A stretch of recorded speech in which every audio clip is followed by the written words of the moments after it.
the lesson from that, what makes an election democratic. We already discussed the why do we need the elections.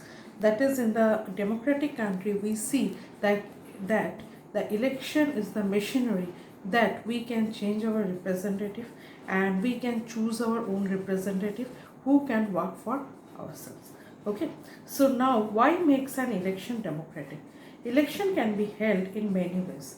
All democratic countries hold election, but most non-democratic countries also hold some kind of election. How do we distinguish democratic election from any other election? We discussed many examples of countries where elections are held, but they cannot really be called democratic elections. Let us recall what we learned there and start with a simple list of minimum conditions of a democratic election. First, everyone should be able to choose.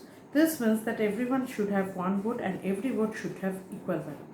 Just like in our country, that each and everyone, who maybe he is the president, maybe he is the prime minister, maybe he is the chief minister, all of them have the one vote. One person, one vote.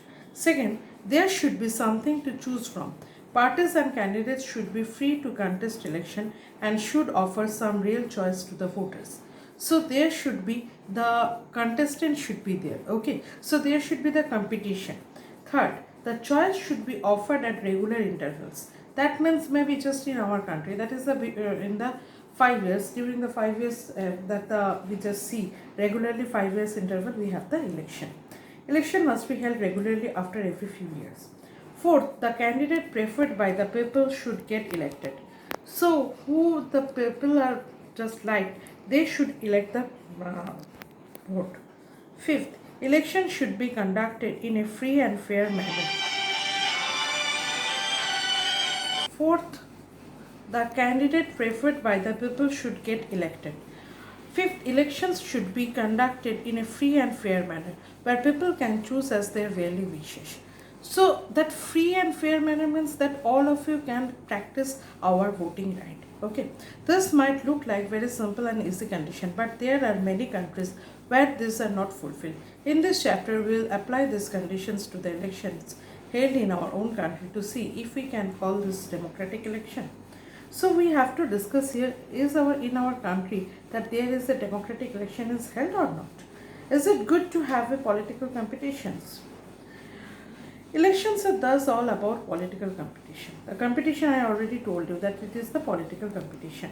The competition takes various forms. The most obvious form is the competition among political parties at the constituency level. Constituency means that the locality, that we have to divide our locality, that in the country, in the different constituency to get the vote. Okay, it takes the form of competition among the several candidates. If there is no competition, election will become pointless. So if there is other candidates, maybe there is a ruling party or the opposition party, is not there.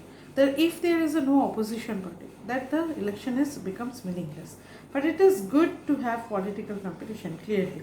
And electoral competition has many demerits. It creates a sense of disunity, factionalism in every locality. You would have heard of people complaining of party politics in your locality.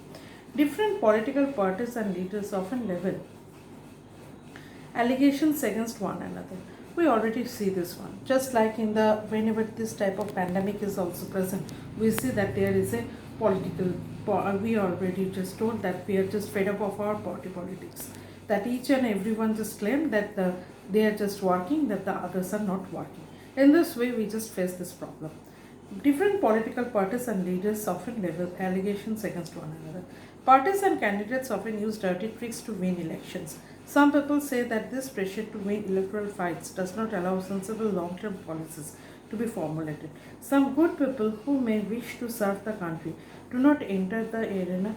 They do not like the idea of being dragged into unhealthy competition. So maybe that somehow we just see that some of the people do not like this politics because it becomes very dirty politics. So they just they want to avoid this. So we do not get the perfect people for the politics. Okay, our constitution makers were aware of these problems, yet they opted for free competition in election as the way to select our future leaders. They did so because the system works better in the long run. In an ideal world, all political leaders know what is good for the people and are motivated only by a desire to serve them. Political competition is not necessary in such an ideal world, but that is what happens in real life. Political leaders all over the world, like all other professions, are motivated by a desire to advance their political careers. They want to remain in power or get power and position for themselves.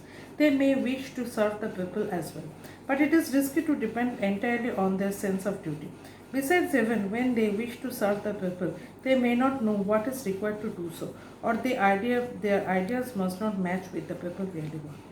How do we deal with this real life situation? One way is to try and improve the knowledge and character of political leaders.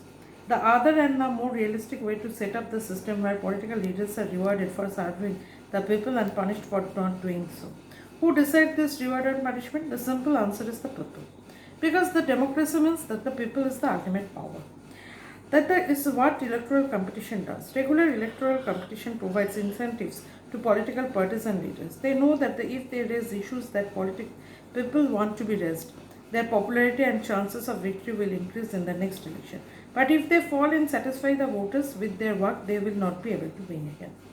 So it is the policy of the electoral elections that whenever they are just that the people think that they are working very well, that they are just coming next turn also, or if they are just working not well, or maybe they are not satisfied the people, they are not getting the votes. So if a political party is motivated only by desire to be in power, even then it will be forced to serve the people. This is a bit like the way market works. Even if a shopkeeper is interested only in his profit, he is forced to give good service to the customers. If he does not, the customer will go some other shops. Similarly, political competition may cause division and some ugliness, but it finally helps to force the political parties and leaders to serve the people. So, here we have to just look about this, okay? Up to this is the today's lesson.